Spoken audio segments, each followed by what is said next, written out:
We can be proud of our nation if we elect representatives who look to the future with hope and promise, who care, who are committed to this district and to the values we believe in.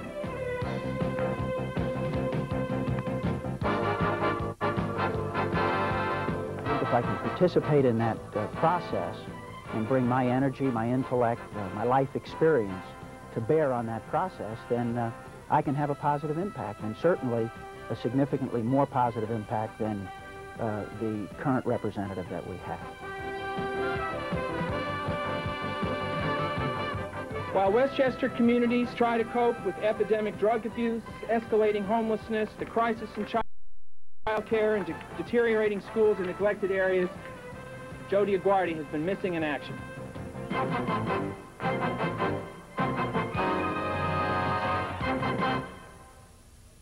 Good evening. For the past 4 years, Joseph DioGuardi, a conservative Republican, has represented Westchester's 20th congressional district. On September 15th, Democratic voters will go to the polls to elect a candidate to oppose him in November. 3 people are vying for that nomination. Nita Lowey of Harrison, a former New York Assistant Secretary of State. Dennis Meehl, a businessman from North Castle, the founder and president of the 4M Corporation. And Hamilton Fish, who for 10 years was editor of The Nation magazine. He lives in New Rochelle. First of all, I'd like to thank all of you for coming and participating in our cable-free debate today. Thank you. One of the most important issues facing the nation is the deficit. Something that's affecting us now, it's something that we're going to pass on to the next generation. What can we do about it? Dennis, you're a businessman. You've balanced a budget in the past. If you're elected congressman, what would you do to balance the federal budget? Well, there's a great deal we can do, Kevin. In the first instance, my priorities would be a little bit different than those that have come out of the administration over the past 7 years. We've essentially had a government divided against itself, unable to agree on priorities, and consequently we've done everything but not as well as we should have. Specifically, I would submit to you that with significant incentives to improve our national savings rate, we could begin to reduce interest rates in this country, which, in spite of the fact that we say they're low, by historic standards, interest rates are horrendously high at 10%, and even 2% there would yield $50 billion a year in savings on a $2.5 trillion debt. A modest decrease in defense expenditures over the near term of perhaps 10% would yield another $30 billion, and we've got a farm program, just to name one item, that's gone from $5 to $25 billion during the course of this administration, and we can't pick up a newspaper without seeing family farmers going out of business. So there are plenty of places to look in the existing $1 trillion budget to create some savings, and there's the opportunity as well to perhaps do a better job of collecting taxes. Those are a number of things we could do just at the outset to begin to get a grip on this problem. Okay. Mr. Fish, let me correct something. We're not the editor of The Nation magazine. You were the publisher. Excuse me. Same question, the deficit. What can be done about it? You know, Republicans have always tried to portray themselves as the party of fiscal responsibility. One of the many ironies of the Reagan administration and the loyal support that it's received from our Congressman Joe DioGuardi is that as the Reagan years wind down, we're confronted with a growing $2.5 trillion debt, $150, $160 billion of annual deficits, $10, $12 billion of monthly hemorrhaging in the trade deficit. Democrats have a great opportunity in this election to make this election a referendum on the Republican record. Democrats, for the first time, can demonstrate that we are the party of fiscal responsibility. And by fiscal responsibility, I do not mean that we cut back on housing, that we cut back on education, that we cut back on our struggle to oppose the threat of drugs in our communities. We have to change the priorities. We have to send a signal to the markets that the Democrats can get the fiscal house in order. And I think that's what the Dukakis campaign is about, and that's what I think I represent for the 20th Congressional District. Mrs. Lowey, the deficit. What can a congressperson do from the 20th District? First of all, I think it's important for us to realize that there isn't a weapon system that this administration doesn't love. I think there's abuse. I think there's fraud in the whole procurement process, and that's been evident So I think, first of all, I want to deal with the wasteful military spending. And I'm talking about keeping our country secure. I think we all believe in that, Democrats and Republicans. But what we're talking about is the waste, the fraud, and the abuse. Secondly, the programs that Democrats care about are more cost-effective. If we invested in prenatal care, it's more cost-effective than investing in health care bills later on. If we invest in education now, it's more cost-effective than unemployment programs later on. And if we invest in drug prevention programs, it's more cost-effective than prison cells later on. I mentioned that I was endorsed by the American Nurses Association. Would you believe it? In talking to them this week at a coffee, they told me that prenatal care for an infant costs about $1,000 a year. Would you believe that it costs $70,000 to keep an infant in intensive care as a result of poor prenatal care? These programs are cost-effective, and these are the priorities that we're talking about now. I haven't heard anybody mention that anathema raising taxes. Is that a viable solution to the deficit, Mr. Meehl?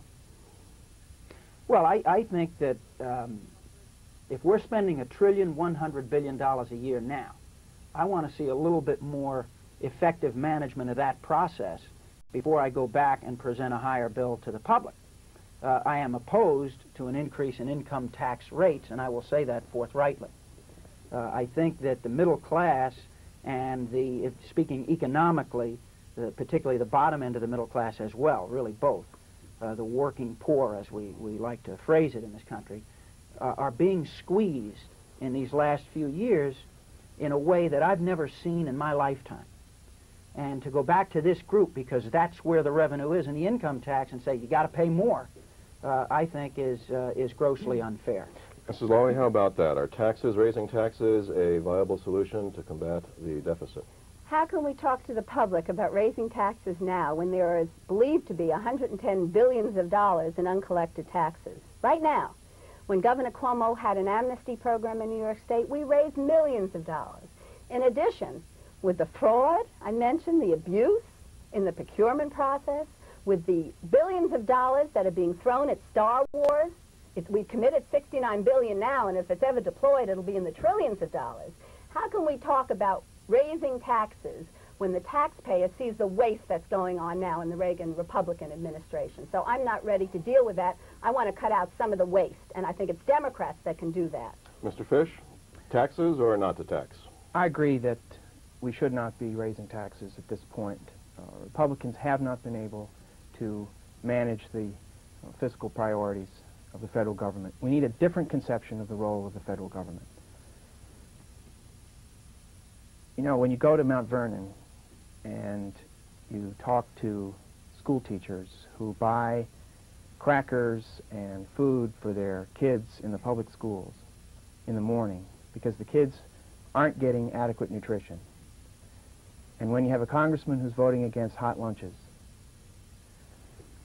or when you have a congressman, as Joe DioGuardi does, who votes for $28 billion for the B-1 bomber, a weapon system that President Carter killed because everyone said it wouldn't work, which Reagan revived as a centerpiece of his military buildup, which DioGuardi voted repeatedly to fund.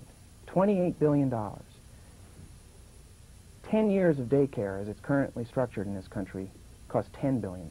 That's almost 30 years of daycare, even as it's currently structured. $28 billion. The Times called it a turkey. DioGuardi voted for it. DioGuardi even took money from the principal contractor on this weapon system, Rockwell. Democrats need to come into office, rearrange the priorities, attack waste, attack fraud, as we've seen in the headlines in the Pentagon, where $300 billion worth of investment has been wildly mismanaged. And say to the American people that good political management at the federal level can get this House in order. And I think that we can demonstrate that these deficits will come down and that our priorities will be rearranged without having to raise taxes. Part of the 20th Congressional District is in the city of Yonkers. We're all familiar with the troubles going on there. I guess you can make a case in saying, well, as a congressional candidate, that might be a municipal problem or something we don't have to take a stand on. However, I am going to ask you to take a stand on this. Should the city of Yonkers follow Judge Sand's orders to build the low and middle income housing? Mr. Fish, yes or no? What's important about Judge Sand's finding in the city of Yonkers is that Judge Sand found intentional discrimination. This is different from a pattern of discrimination. This is a finding of intentional discrimination. This finding in Judge Sand's remedy was upheld by the Appeals Court of the United States. It was upheld by the Supreme Court of the United States. What's been missing in Yonkers throughout the history of this dispute is the opportunity and the leadership to bring the different parties together. Judge Sand has repeatedly called for mediation. He had said openly, if the remedies that I'm proposing are in any way adverse to the interests of this community, and if the different parties in this dispute can get together and propose an alternative, I am ready to mediate.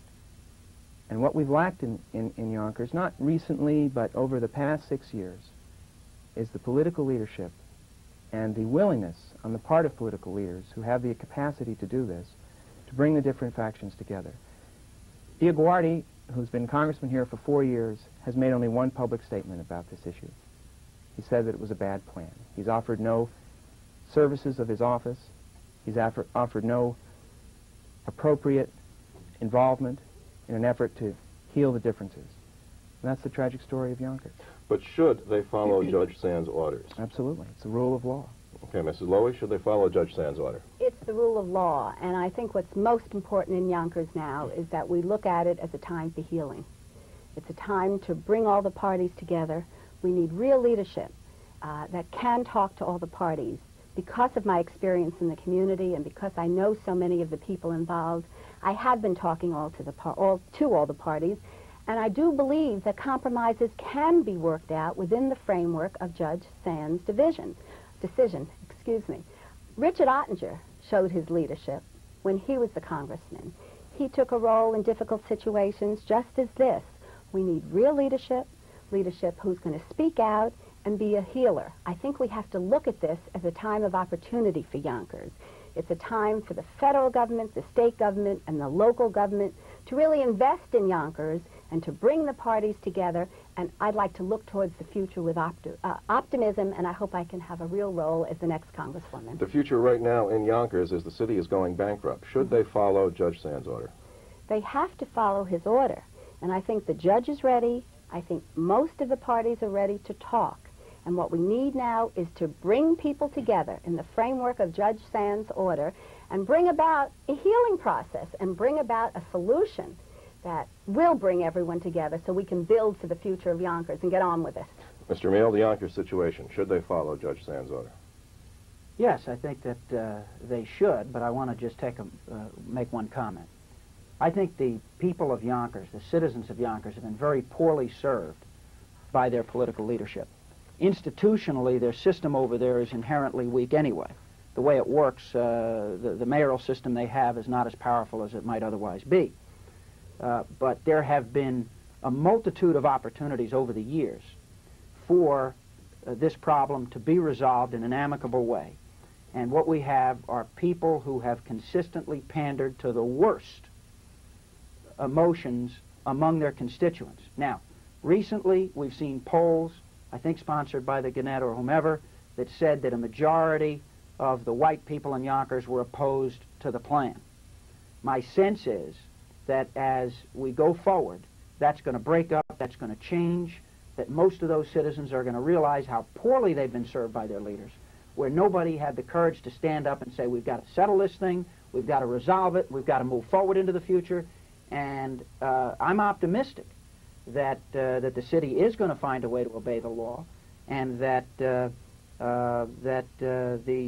majority of the citizens in Yonkers are ultimately going to get behind a solution which changes the past practices, and they're not going to go down the road to bankruptcy blindly following these people who refuse to stand up and be responsible. I don't have to tell you. I think, Kevin, if I may say, I think it's worth noting that in the polarization of the Yonkers debate, some of the things that are true about this housing order have been overlooked. The 800 units of essentially middle-class housing are dedicated to tenants of average income between 15 and 35,000. And further, these units are not isolated. They're contemplated as 20% of new housing development. So it's not only that the distribution of these units is scattered throughout a pretty sizable city, but that the impact of mixed-use residential housing is not adverse to the community. I think that there are psychological factors which are operating, factors like fear, and factors such as the stereotypes that we have of the poor and low-income people, that are contaminating the debate over the future of Yonkers, and it's the absence of political leadership to clarify these kinds of questions that has cost the city so dearly. I don't have to tell any of you how hot it was this summer. You've all been out there campaigning for the Democratic nomination. You know the problems we have on the coast, right here on Long Island Sound, with medical waste washing up on our shores. The greenhouse effect, we've all heard that if we've been listening to our newscast. It's a big issue nationally, the environment. What can we do about it? What can we do to clean up the sound? What can we do to clean up our environment? Mrs. Lowey. I think what's finally beginning to happen, Kevin, is that people are realizing that you can't put off these problems anymore. What our current congressman has done is continuing to study the sound. It's time for action. You can't continue studying the sound without acting. The Long Island Sound study should go on, but it's time for implementation. I proposed several weeks ago a 10-point plan. We need a central source, I called it the Long Island Sound Conservancy, that would be the recipient of these dollars that an effective representative can bring into Westchester County. I talked about the fact that I was involved with the Coastal Management Program in the early 80s, and I went to Washington, worked with our two senators to bring back $3 million for the Coastal Management Program, which is to balance economic development and preservation of our natural resources. It's time to act, and we can't put it off any longer. I also issued a press release and a statement about the whole issue of medical waste. Do you know that you can deposit medical waste on our beaches and get a fine of about $2,500? The EPA does have the authority to act, can classify medical waste as hazardous waste.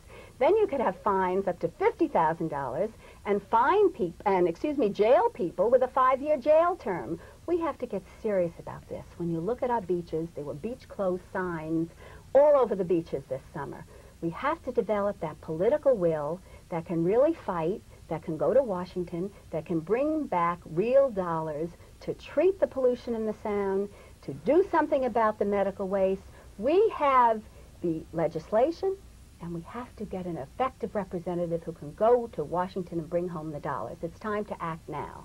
Mr. Meal, Congressman DioGuardi has proposed a super fund for Long Island Sound, taking I think it's 1% of builders who are developing on Long Island Sound, putting that into a fund to clean up the sound. Do you like that idea, or do you have your own? I've opposed it. I think that his idea, which sounds good on first hearing, let's tax the people that are creating pollution or that are adding stress to the sound, let me put it that way, by increasing the sewage that's going in there. It sounds great. The problem with it is that it puts us into a position of debating how much we ought to charge to allow additional pressure on the sound, additional stress to the sound. That's a mistake, in my view. If we believe that the sound is in serious trouble, and I don't know any thinking person that doesn't, then we've got to be talking about managing development consistent with a regional plan that takes into consideration some time to allow us to reduce the current stress to the sound. Never mind how much we're going to charge to add to the problem. So that's the basic flaw that I see in his approach. And as a consequence, I don't support it. I do believe as we go forward, and we need, it's clear we have to upgrade the sewage treatment facilities all around the sound, and it's not limited to Westchester. There can and should be some role for the private sector there, and there can be trade-offs among government, that is to say society, and private developers as they seek to build and to develop property. But I don't think this is the vehicle to do it. Let me say, Kevin, this problem of the threat to our environment in Westchester County is immensely more complicated than we see from the flood of press releases around election season. DioGuardi only recently discovered the problem of the sound. His panacea for a number of years has been to study it, and he says that we should wait until the early 90s for the results of that study, and presumably the way the wheels of government turn, it'll be another couple of years after that before we start to see implementation. And I think that the real prospect on that path is that the sound will go the way of Chesapeake Bay, which is one of the largest bodies of dead water in North America. We need immediate, effective, multi-governmental intervention on this issue. I disagreed strongly with Nita's recommendation on the medical waste issue. I understand that the medical waste issue is emotionally compelling. Beaches are closed, the disgusting sight of syringes coming up on the shores, and people who are running for office are inclined to put out press releases to respond to that. But let me say that her recommendation, which was to, I think, rather glibly classify medical waste under the Resource and Recovery Act, was misguided and impulsive, because that act was designed for industrial-grade waste.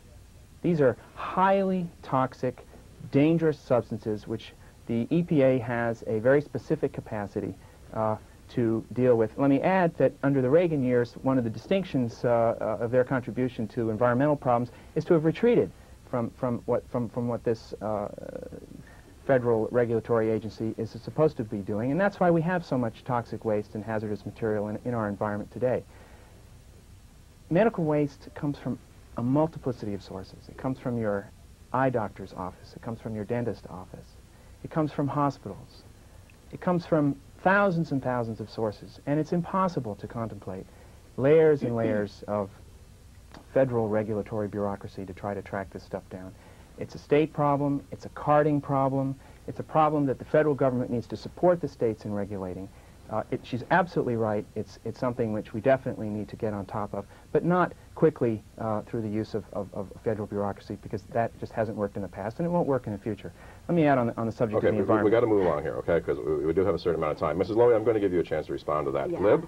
Let me just say, I'm glad you agreed with me at the end of your statement, Ham, but you know I'm right, and Liz Holtzman has agreed with me. In fact, Senator Bill Bradley has introduced legislation dealing with the medical waste and classifying it as hazardous waste. You know what, in a campaign we all say things, but I know that most of the voters will agree with me that Bill Bradley is on the right track, Liz Holtzman is on the right track, and I'm on the right track. I think this problem has to be taken seriously, and the federal government does have a role to play in classifying the medical waste as hazardous waste. But that's okay. We're in a campaign. Sure, go ahead, Dennis. Pipe 15 up. seconds for me. Go ahead. My problem with Nita's approach to the medical waste is it was primarily punitive.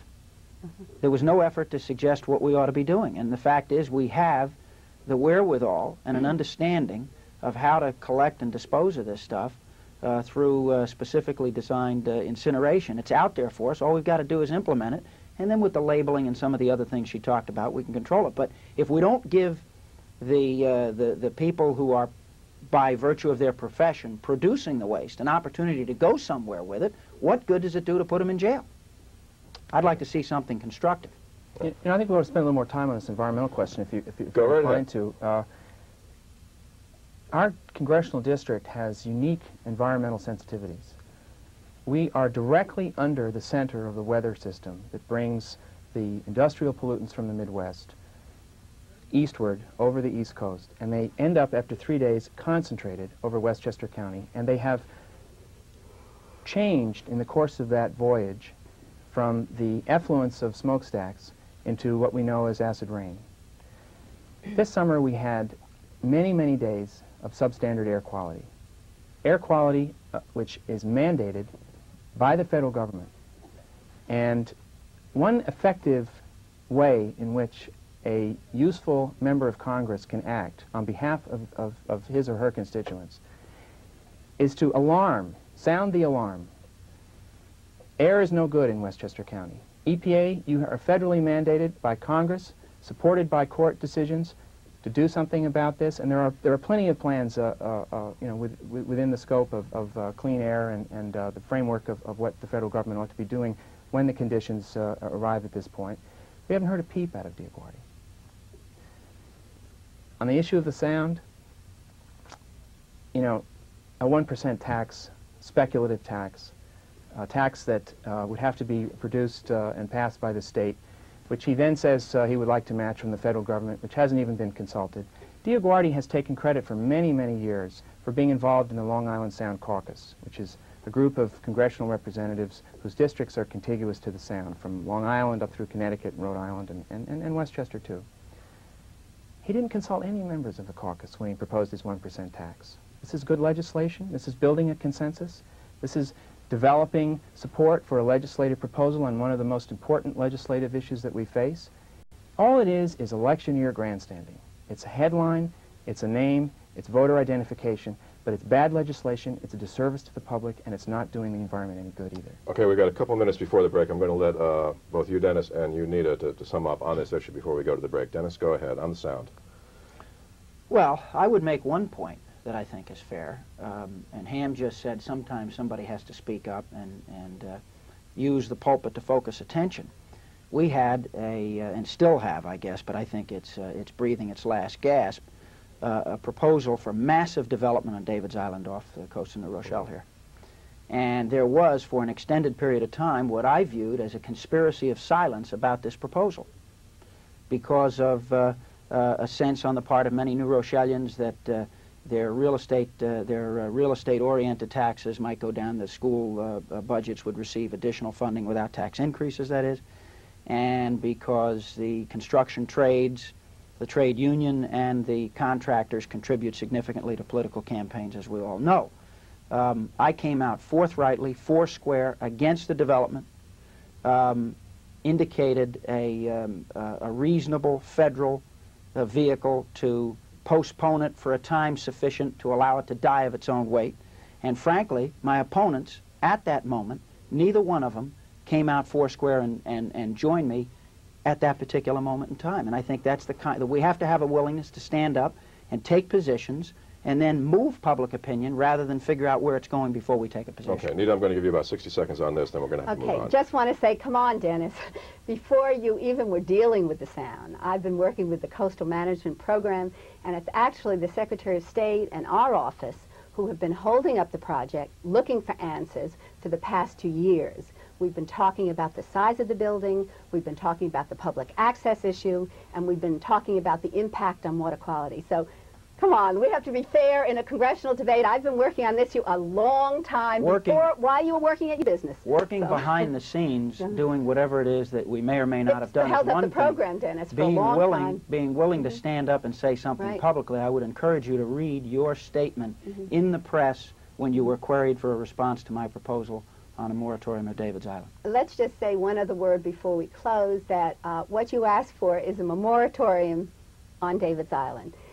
The decision rests now with the Secretary of State's office, and 6 months after the final environmental impact statement is given, the Secretary of State will have to make a statement. So that I didn't think it was fair to call for a moratorium and wait 2 years. I want to take action now, and in 6 months that decision will be made. It's convenient that that decision comes after the election.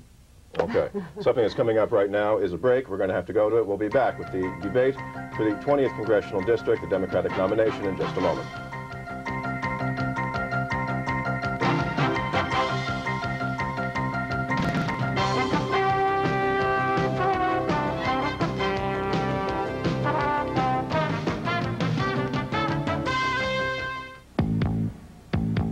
Maybe it starts out with just a look. Then it leads to some angry words. And if it isn't stopped, it can fill a community with hate and anger and even violence. This is Mario Cuomo. If there's a racial problem in your area, please call New York State's new toll-free hotline. Call at the first sign of any racial trouble so that you can stop it before it can explode.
During a high-speed chase, my troop car hit the center divider, flipped over, and traveled upside down backwards for approximately 210 feet. If I wasn't wearing my seatbelt, I would have probably been thrown out of the car through the front windshield or one of the side windows. Seatbelts really do work. I should know. I survived. Please buckle up. Welcome back to the Democratic debate for the 20th Congressional District. Another issue, both national and local, drugs. They filter down to every segment of our community. We've heard many proposals to fight drugs: zero tolerance, legalization, stiffer penalties, education. What efforts would you make as a congressperson to fight this epidemic? Mr. Meehl, we'll go to you first. Well, I think the key word that I just heard you say is we've heard. It's been primarily talk. Everybody knows we've got approximately 20 federal agencies involved in the interdiction effort, nobody in charge. Treatment in this country for drug abusers who would like to make a change for themselves, virtually non-existent.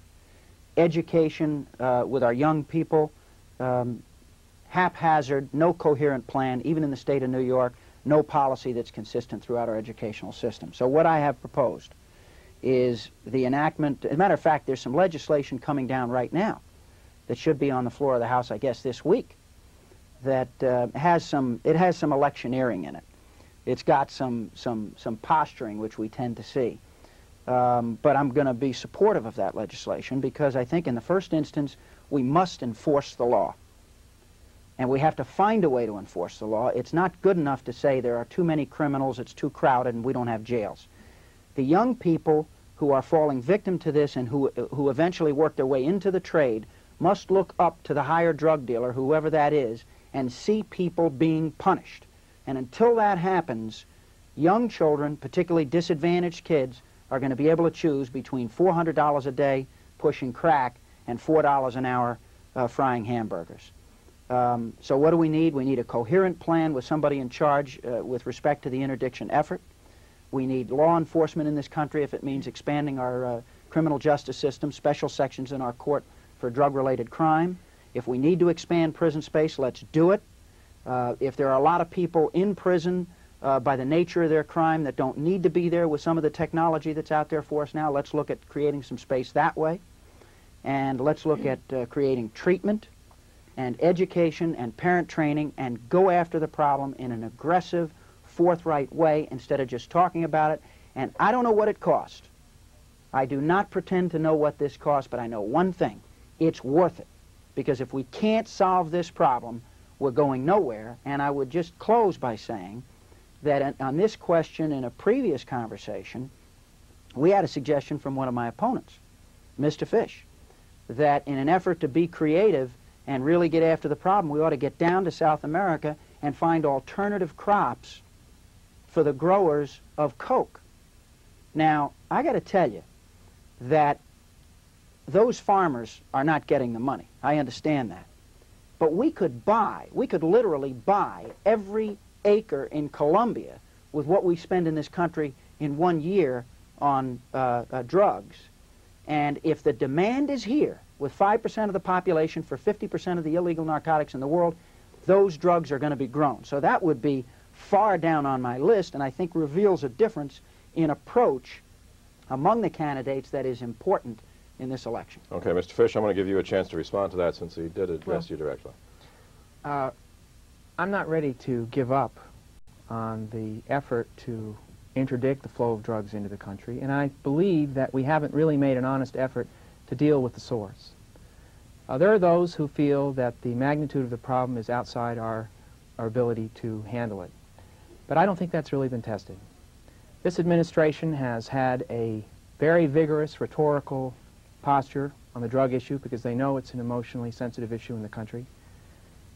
But behind the veil of government secrecy and out of the basement office of the White House, where Oliver North and the National Security Council people have been basically conducting American foreign policy for the last several years, we have been doing business with drug-dealing dictators, and we have soft-pedaled our efforts to persuade South American producers of cocoa that there are alternatives.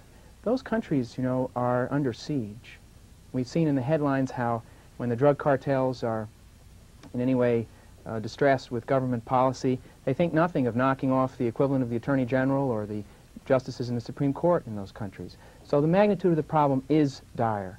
But we have the economic leverage, we have the diplomatic capacity to move aggressively, not only unilaterally, but within the family of nations, to try to deal with drugs at their source. Let me say that domestically, we've just been paying lip service to the drug problem. We've been putting incrementally $30, $40 million more per year on top of the drug education bill. And the only other thing that's gone up in the country at the same time is the amount of drug abuse. We haven't begun to deal with this problem, and we haven't fully grasped the serious threat that it poses to an entire generation at risk. If you read in this morning's newspaper, you will see an article in the New York Times which says that employers are seriously worried that the quality of the workforce in this country is in such decline that they can't produce at a level that is competitive internationally. And if we allow the threat of drugs to put an entire generation of young Americans who will eventually move into that workforce, to take them off the track, to take them out of the stream of American life, we're committing national suicide. Okay, I'm going to have to cut you off here, Mrs. Lowey. We're going to go to you. The issue is drugs. Yes, Ham mentioned the newspaper. If you read the Gannett today, you'd see an article about a press conference I held yesterday on drug-free schools. In addition to interdiction, in addition to economic sanctions against countries that are sending drugs in to kill our kids, in addition to that, in addition to policemen on the beat, which I think is absolutely essential, we have a responsibility to keep our community strong and safe. And while we're dealing with the other recommendations I have, we have to keep our community safe, and we have to beef up our police force. But I've put an emphasis on education, on drug-free schools. To me, it is absolutely outrageous that in our high schools, we have one guidance counselor specializing in drugs. Schools where there are 2,000 kids, you know, kids scream out for help before they get hooked. And if we're really serious about stopping drugs, if we're really serious about cutting the demand, we should have skilled people working with our kids in the elementary schools, in the middle schools, and in the high schools. In talking to Ellen Morehouse of the Student Assistant Program in the county, they're doing some really good things, and all they tell me, we need more counselors. We don't have enough. We can work with these kids. We can help these kids. Yesterday, I called for doubling the amount of money. $250 million is currently authorized for drug education programs in our county, in the country. I've called for doubling that to $500 million, and that isn't even enough. We really have to focus on educating our kids early on so they can face the future with a sense of self-esteem, and they can know about drugs before they just say no, which is what our current administration is telling us. There's no question that more counseling in schools is a useful thing. But Nita, do you know how many public schools there are in the United States? There's 81,000. Mm-hmm. Now, $250 million, I think in your press release yesterday you said that double it. You were going to double it and allocate a proportion of that to drug counseling. Mm-hmm. Mm-hmm. What was your thought about that? My feeling, Ham, is if we can spend $69 billion, and if we really deploy Star Wars, it's going to cost trillions of dollars. We can spend $69 billion for a war in the stars. I want a real war here in Westchester County in our country. That's rhetorical. I think that's rhetorical. That's rhetorical. Let's talk about legislation. Come on. You called for $250 million more, and you called for drug counselors in the schools. That's right. There's 81,000 schools. Unless you're going to pay them $50 a week as you know, some kind of volunteer capacity, which is unlikely, it seems to me, that kind of money is a pittance compared to what's required. That's right. It's just it's a band-aid for this thing. Ham, Plus, let me say something else. Wait, educators, what would you suggest? Let me just conclude. We forget it? Educators, no, but not just more lip service to the problem. No, I'm talking about going there and fighting for the funds. Educators have said repeatedly that the schools reflect the community. If the community's in trouble, the school's going to be in trouble. And no amount of funding of drug counseling in the public schools is going to begin to accomplish what we need to do in order to seriously make headway against the drug problem. It's an election season press release. It's not meaningful. Ham, let me just say this. Because of my work with Dr. Jim Gaddy in New Rochelle, who is the superintendent, and my years talking to Ellen Morehouse, who's running the program, I'm not ready to give up. So if Dr. Jim Gaddy tells me that they need more counselors in the schools to really work with these kids, and they're doing a great job, by the way. The counselors are really working out. In some of our schools, we have peer-to-peer programs which are reaching out to kids. I'm not willing to give up. Yeah, we've all All right, Dennis, let's give Dennis a chance to get into this. In Go the ahead. state of New York, there is no policy consistent throughout our public educational establishment. Any principal in any school can set his or her own training, education, and information policy with respect to the dangers of drug abuse, making counseling sessions available for parents in the community, and so on. So it's fine to say that let's put a counselor in every school. More than and one. I agree that More than one. I agree with Ham's point in terms of the scope of that financially, what would be required. But it seems to me that there's a responsibility here to develop a coherent strategy, identify the resources that are necessary, and begin to execute that strategy. And that's what I'm calling for, and we can decide how much it costs once we decide what's essential. But that strategy has to be focused at the community, not simply isolated at a school within the community. Okay, we're going to have to move on here, okay? We've only got a little bit. I want to give you time for closing statements. We're going to talk about foreign affairs. Get out of Westchester County for a minute. Let's talk about foreign affairs. We're going to do this a little different. This is like a multiple choice. I taught a course at Iona this year, and that gave me the idea for it. I'm going to name 3 topics in foreign affairs. I'll let you each choose one. Tell me why it's important, what you would like to see done. The topics are 1, the Middle East, 2, Gorbachev and the Soviet Union, or 3, Latin America, right here in our own hemisphere. Choose one, tell us why it's important, what this country, what you think as a congressperson should be done about it. The Middle East, Gorbachev and the Soviet Union, or Latin America. Mr. Fish, we'll let you go first. I think I'd choose the Middle East. I think that's politically the most sensitive area. I would unalterably support the survival and the security of Israel.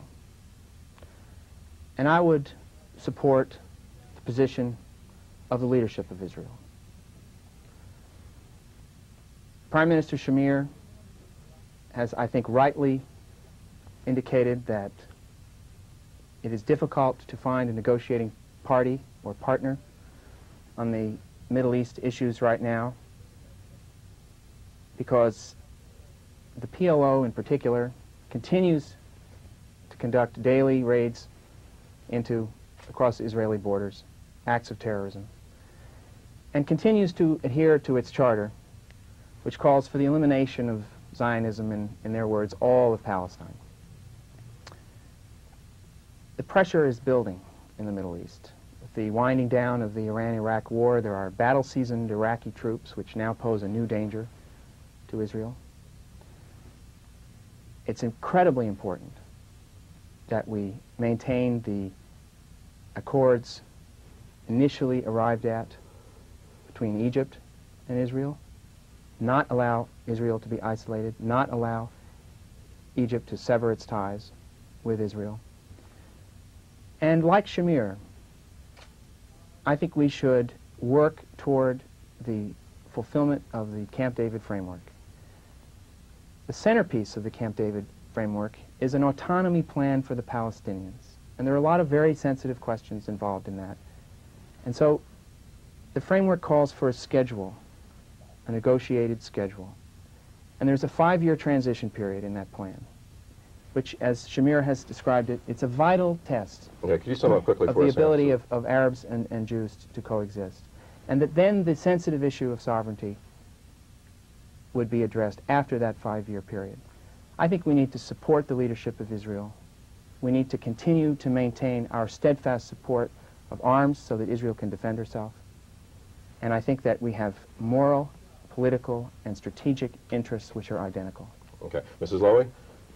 Yes, my position on Israel has been stated throughout the campaign, and it's based upon a lifetime of commitment to the security of Israel. I have been active in supporting UJA Federation. I'm on the board of Westchester Jewish Community Services. I feel strongly that we have to look at the situation in Israel in light of 40 years of dealing with the PLO and people who are out there to exterminate, to annihilate Israel. We have to look at it in the history of 5 years of war. I think we have to move very slowly. We have a lot of rhetoric, a lot of talk about peace in the Middle East, but I think for those who are living in Israel and who are faced with extermination by forces all around them, which for 40 years have vowed to annihilate them, I think we have to move very slowly. It's very important for the Israelis to engage in direct negotiation with any party that's willing to accept peace and security for the state of Israel. However, when they are surrounded by Syria and Habash, the fanatical wing of the PLO, I think we have to move very, very slowly. And before entering into any talk of an independent Palestinian state, I have to see some action that's more than rhetoric. And I think the United States and the people in the United States, and I speak not only as an American supporter of Israel, but as an American who cares about peace in the world. Israel has been our staunchest ally in the Middle East. I think we have to support Israel, and we have to support them in standing strong, because their security is absolutely critical to the United States. Mr. Meehl. Well, Kevin, I think we're talking about the Middle East. We are. That seems to be the topic everyone is We're chosen. talking about the Middle East. My view is that our relationship with Israel is our most important strategic alliance worldwide. And I think that in the current circumstances and the current difficulties, that we just have to be very cautious that U.S. policy doesn't become manipulated by what I consider to be a disproportionate TV coverage of some of the difficulties that are going on over there, and that when our ally is under this kind of pressure and having these kinds of difficulties, what we've got to do is reaffirm our support and be the staunch and understanding friend that I think we have been for 40 years. So I'm clear on that. I would also suggest that in the course of this campaign, and particularly in the last few weeks, we're hearing more and more and more about this issue. And I'm getting the feeling that there's an element of political posturing and pandering going on here, which gives me discomfort. Now, I listened to Ham's statement, and I've listened to a number of things he said, and I listened to Nita just now, and there are shadings of difference in what I just heard from her compared to what I heard last spring. In the case of Ham, Ham was one of the principal owners and publisher of a magazine that abruptly, this is an opinion journal, abruptly changed its position with respect to Israel vis-a-vis the Arabs at the precise instant when he and or his investment group purchased it. And for 10 years has been a magazine hostile to the interests of Israel and worldwide. Now, I have also read that this is a freedom of press and a constitutional kind of an issue, and I understand that. But in looking at it, I haven't seen any balance at all in the opinion coming out of the Nation magazine. And what I've finally come to understand is that and Ham is going to have an opportunity to respond here, which is why I'm bringing it up here, that ultimately he isn't responsible. He is not responsible because he had an editor or whatever he had. But this magazine hired a guy who was fired from the Village Voice for writing opinion in the Village Voice while secretly on the payroll of an Arab lobby. And his next job, as I understand it, and you can correct me if my facts are incorrect, was the Nation magazine. Okay. So I'm concerned about the fact that we're all of a sudden attempting to, everybody's got to be more pro-Israeli than they were before, and I don't understand it. Okay, Mr. Fish? There's a lot of material in Dennis's remarks, and it would be difficult, the limitations of time, to really address all of them. I think the central point to be made is that the Nation magazine isn't running for office here. I am. I had a very distinct contractual relationship with the magazine, which prevented me from having any say in the editorial decision-making in the magazine. In fact, it was structured that way on purpose so that I wouldn't interfere with the editorial decision-making. It was an editorial product, and we needed an independent editorial voice. The Nation is the oldest journal of politics and culture in our country, the oldest weekly journal. It was started by abolitionists in the 1860s. It's had the proudest heritage of any political journal on issues of civil rights, issues of civil liberties. Martin Luther King chronicled the early days of the nonviolent civil rights movement in the 60s in the pages of the Nation. Ralph Nader wrote the first article he'd ever published called The Safe Car You Can't Buy. You know, it's a very distinguished magazine, and I was extremely proud of my role in fashioning an ownership structure which would provide the resources which could lead to the rebirth, as it were, of this very proud journalistic tradition. Okay. And I'm certainly not moving back I want to give you off the time for your Nation. closing statements. On my own, I produced 2 feature documentary films on the Holocaust, directed by the great documentary filmmaker Marcel Ophuls, who viewers will recall was the director of The Sorrow and the Pity. I've had a very deep personal involvement outside of my business association with the Nation, with the State of Israel. I've traveled there. I understand the nature of the dilemma, and I have also supported my father's work for many years on behalf of Soviet Jewry. So I'd just like to say that I have tried not to engage during the course of this campaign in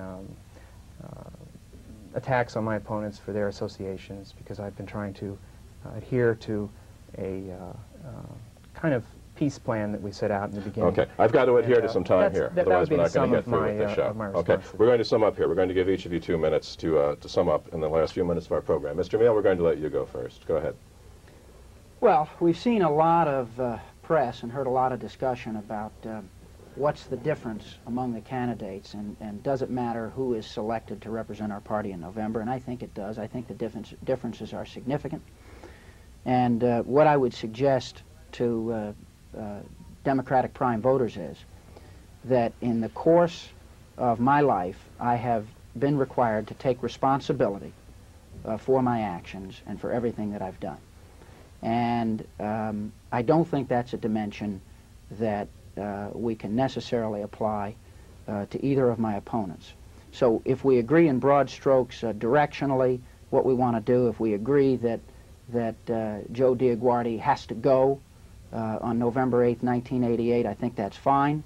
The question is who can get the job done in November and reclaim the seat, convert it to an instrument for change, and who has the record of accomplishment and has been required to have skills and capacity of leadership that will be important in forging alliances and developing relationships, and ultimately in creating influence in the Congress so that this office can do that which it is capable of doing.